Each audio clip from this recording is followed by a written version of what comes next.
Shalom Oma, Shalom, apa kabar Oma? puji Tuhan baik. Oke Oma, terima kasih buat waktunya sebentar untuk saya jelaskan tentang dua cara hidup. Oke, jadi sebelum saya jelaskan, di sini ada diagram tabel dengan dua cara hidup, dan saya ingin menjelaskan di sini yang pertama bahwa di sini ada Tuhan. Di sini ada Tuhan. Tuhan menciptakan dunia dan Tuhan menciptakan manusia untuk menguasai dunia ini, untuk berkuasa dan di bawah otoritas Tuhan. Itu terdapat di dalam Wahyu pasalnya keempat ayat 11 dikatakan, "Ya Tuhan, Engkau yang menerima puji-pujian dan hormat dan kuasa, dan oleh karena kehendak-Mu semuanya ada dan diciptakannya." Nah, apakah manusia ini berhasil berkuasa di dunia ini? Nyatanya tidak. Karena apa? Karena manusia telah menolak Tuhan, dan manusia malah ingin jalani hidupnya tanpa Tuhan untuk berkuasa di dunia ini. Dan apa hasilnya? Di sini nyatanya manusia gagal dan manusia semua memberontak dan dia gagal menguasai dunia ini. Itu terdapat dan di sini manusia telah menyeleweng, mereka semua tidak berguna, tidak ada yang mencari Tuhan. Seperti di dalam Roma pasalnya ke-10 pasalnya ketiga ayat 10 sampai 12 dikatakan, seperti ada tertulis, tidak ada yang benar seorang pun tidak ada seorang pun yang mencari Tuhan, tidak ada seorang pun yang mencari Allah. Mereka semua tidak berguna, mereka semua telah menyeleweng, tidak ada yang berbuat baik, seorang pun tidak. Nah, apakah manusia di sini apakah di sini Tuhan cuma berhenti untuk menghukum manusia di dunia ini? Nyatanya tidak, karena Tuhan di sini sangat mengasihi manusia dan Tuhan tidak mau manusia itu kita mati atau manusia mati begitu saja, atau Tuhan tidak mau manusia memberontak selamanya. Dan kenapa? Karena hukuman Tuhan kepada manusia adalah hukuman penghakiman dan kematian.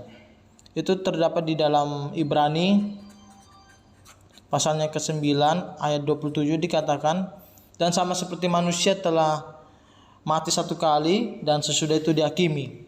Nah, selanjutnya karena begitu besarnya kasih Tuhan terhadap manusia, sehingga di sini Tuhan mengutus anaknya yang tunggal, yaitu siapa? Yesus Kristus, ke dalam dunia ini.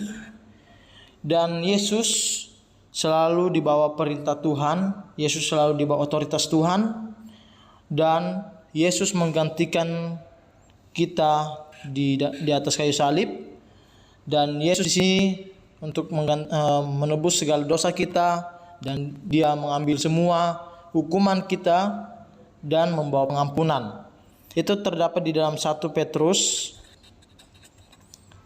3 ayat 18 dikatakan, sebab juga Kristus telah mati satu kali untuk segala dosa kita, Ia yang benar untuk orang-orang tidak benar, supaya Ia membawa kita kepada Allah.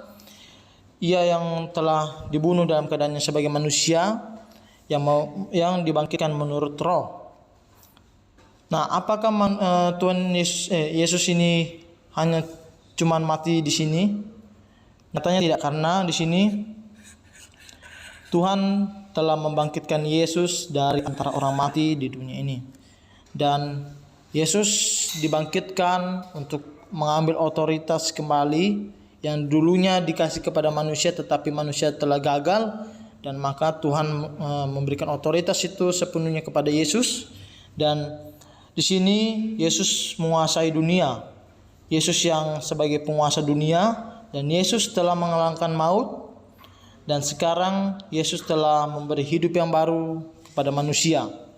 Itu terdapat di dalam 1 Petrus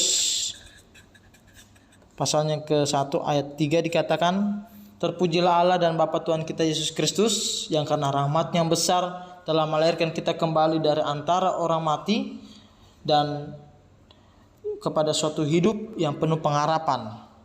Dan poin terakhirnya di sini adalah dua cara hidup. Yang pertama adalah di sini, apakah kita mengikuti jalannya manusia? Kita menginginkan jalan manusia itu menolak Tuhan dan upahnya adalah hasilnya adalah penghakiman dan yang kedua adalah kematian.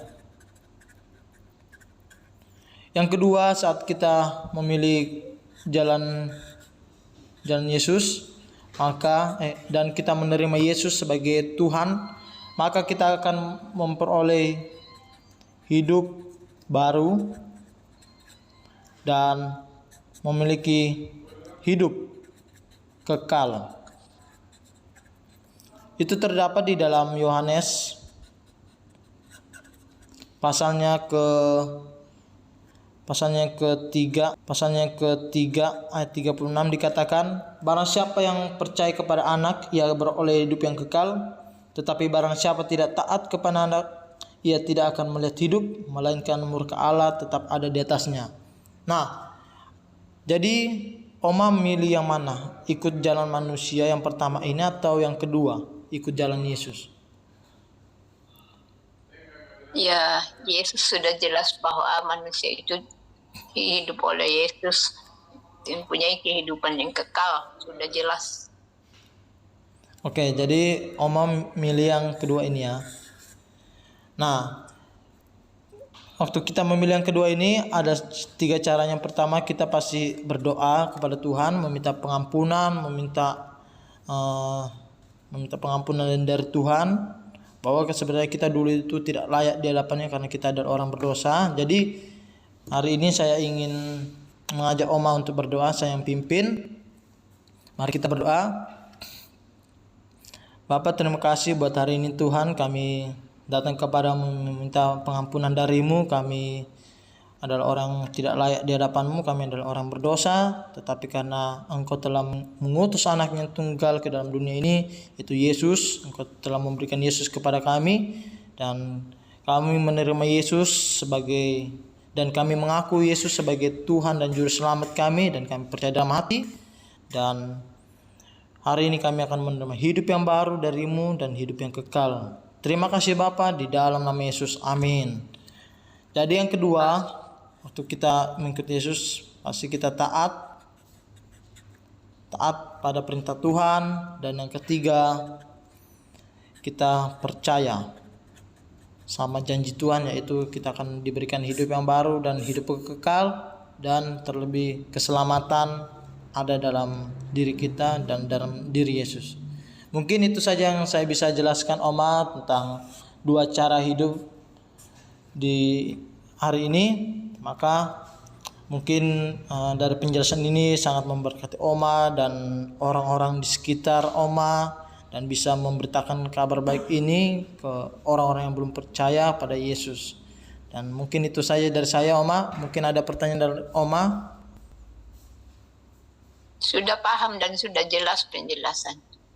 Oke, terima kasih Oma, dan shalom Oma.